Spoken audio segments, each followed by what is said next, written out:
అన్ని పోయేది దీంట్లోకి మళ్ళీ బ్యారికేడింగ్ చేసి ఈడ కూడా ఓపెనింగ్ అయింది. ఓపెనింగ్ అయితే ఓపెన్ చేస్తాను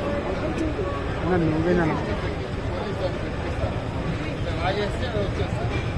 ఈడ స్టెప్ పెట్టి వీఐపీ ఎక్కుతాం. ఈడ సన్మానం చేస్తాం అట్లా వెళ్ళిపోతాం. మనం ఏమైతే ఇంట్లో తెచ్చి మళ్ళీ ఇంట్లో తీసుకోకపోతే ఈడ వీఐపీ తీసుకోరా అందరూ మన కార్యక్రమం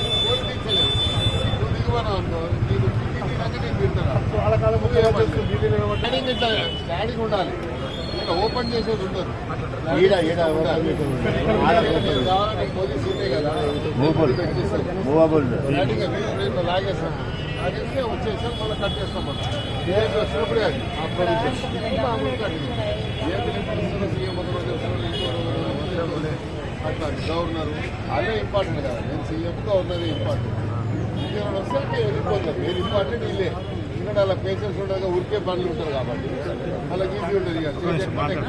అట్లే అనుకో సీఎం ఏం చేసిన క్లాస్ అట్లా కాబట్టి అదే వచ్చిండు కొంచెం క్లారిటీ ఉంటుంది. మీడియా కూడా మనకు చూపిస్తారు.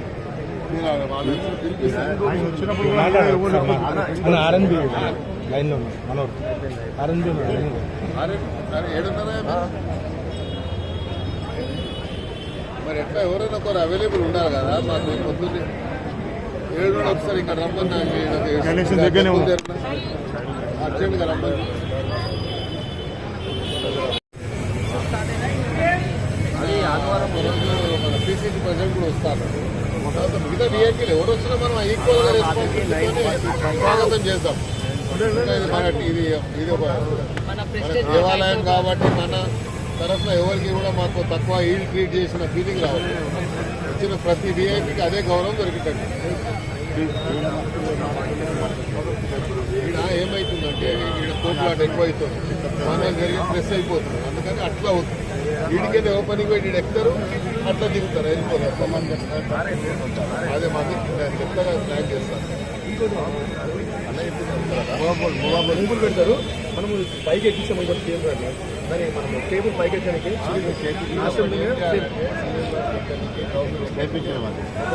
అప్పటికప్పుడు పెట్టాలని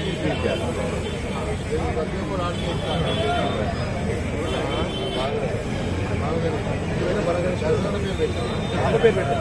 ఇంకైనా బలగానే పేరు పెట్టలే బలగానే.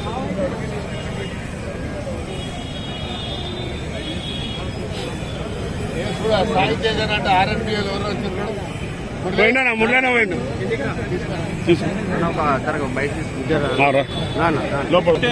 ప్రధానంగా మొదటి రోజాగా గవర్నర్ గారు సాంప్రదాయబద్ధంగా వస్తున్నారు. తెలంగాణ గవర్నర్ గారు రేపు పొద్దున 10 గంటల నుంచి 10:30 లోపల వస్తారని చెప్పారు. అదేవిధంగా ముఖ్యమంత్రి గారు ప్రోగ్రాం కూడా మాకు ఈరోజు రాత్రికి జరుగుతుంది. ముఖ్యమంత్రి గారు బహుశా వస్తే ఎల్లుండి రావచ్చు లేదా రేపు సాయంత్రం రావచ్చు. అది కూడా మేము కమ్యూనికేట్ చేస్తాం మీడియా. ప్రధానంగా ఉత్సవ కమిటీ ద్వారా మా చైర్మన్ గారు రాజ్ కుమార్ గారు కానీ లేదంటే మా ఇక ఉత్సవ కమిటీ సభ్యులందరం కూడా మరి వచ్చేటువంటి భక్తులకు ఎలాంటి అసౌకర్యం కలగకుండా డిపార్ట్మెంట్ పరంగా ఇప్పటికే ముఖ్యమంత్రి గారు ఆదేశాలు చేయడం జరిగింది. పోలీస్ సిబ్బందికి కూడా పోలీసు కూడా చాలా ఎలాబొరేట్గా బందోబస్తు చేస్తున్నారు.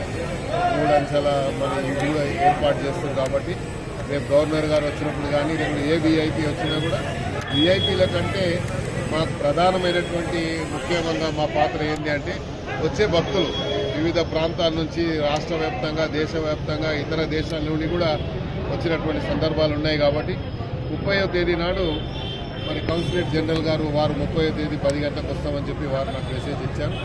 వారు కూడా మరి 30వ తేదీ వస్తున్నారు. కాబట్టి వచ్చేటువంటి విఐపీస్తో పాటు భక్తులకు కూడా ఎలాంటి ఇబ్బంది కలగకుండా మా ఉత్సవ కమిటీని ఏర్పాటు చేశాం. అదేవిధంగా వచ్చే ప్రతి భక్తుడికి కూడా ఇక్కడ ప్రసాదాలు అందరికీ అందాలనేది మా ఆలోచన. ఆ విధంగానే ఏర్పాట్లు జరుగుతున్నాయి. రేపు మొదటి రోజు స్వీటు పంచాలని ఏర్పాటు చేస్తున్నాం. అదేవిధంగా రోజు ప్రసాదాలు వివిధ కౌంటర్లు ఉంటాయి. ఎవరికి వచ్చిన ప్రతి భక్తులు కూడా ప్రసాదాలు తీసుకునే విధంగా. అదేవిధంగా electronic media, prints media, police సిబ్బందికి మార్నింగ్ బ్రేక్ఫాస్ట్, లంచ్, డిన్నర్ కూడా ఇక్కడ సపరేట్గా ఎన్క్లోజర్ ఏర్పాటు చేశాం. ఆ గ్రౌండ్లో అందరికి కూడా అక్కడ భోజనాలు ఏర్పాటు చేయడం. అదే కాకుండా వాలంటీర్స్కి మిగతా సిబ్బందికి కూడా ఏర్పాటు చేయడం జరిగింది. కాబట్టి అందరూ కూడా ఇది మీ అందరు ప్రధానంగా ఈరోజు ఖైరతాబాద్లో వెలిసేటువంటి వినాయకుడికి దేశవ్యాప్తంగా ప్రపంచవ్యాప్తంగా మాకు పేరు వచ్చింది అంటే just because of the media. So ఈ క్రెడిట్ మీకే పోతుంది కాబట్టి మిమ్మల్ని కూడా మీకు ఎలా ఏర్పాట్లు కావాలో మీడియా కూడా చెప్పినట్టయితే, మాకు ముందే చెప్పినట్టయితే వచ్చే వీఐపీలు వచ్చినప్పుడు మీకు ఏదన్నా వాళ్ళతో బయట తీసుకోవాలన్నా లేకపోతే పిక్చర్స్ తీసుకోవాలన్నా ఇబ్బంది అవుతుంది. కాబట్టి మీకు ఏమైనా సూచనలు ఉంటే మీరు ఇవ్వండి, తప్పకుండా ఆ ఏర్పాటు కూడా చూసుకునే బాధ్యత. ఇక 3 రోజుల పాటు తెలంగాణలో భారీ వర్షాలు ఉన్నాయని చెప్పి మరి ఫోర్కాస్ట్ చెప్తా ఉంది. సో అంటే ఇప్పుడు కూడా నేను గత ఎన్నో సంవత్సరాలు చూసినప్పుడు ఇన్ని దశాబ్దాల నుండి మొదటి రోజు వినాయకుడు ఇక్కడ వెలిసిన తర్వాత ప్రజల దర్శనానికి ఆయన వచ్చిన రోజు మాత్రం గ్యారంటీగా వర్షం పడుతుంది. మొదటి రోజు పడుతుంది, ఆయన నిమజ్జన రోజు కూడా మళ్ళీ పడుతుంది. ఆ ప్రత్యేకత ఉంది ఇక్కడ వినాయకుడికి. కాబట్టి వర్షాలు వచ్చిన తర్వాత కూడా భక్తులని ఎలా కాపాడుతూ ఆ విఘ్నేశ్వరుడు చేస్తుంది. కాబట్టి ఆ విఘ్నేశ్వరుడు దయ వల్ల అన్ని సాఫీగా జరుగుతాయి. నేను ఆగరం దాంట్లో కూడా మీరు చూశారు. మరి నేతల దర్శనంకి వచ్చిన వాళ్ళు పబ్లిక్ చూస్తే సుమారు నిన్నే 10,000 మంది ఉన్నారు.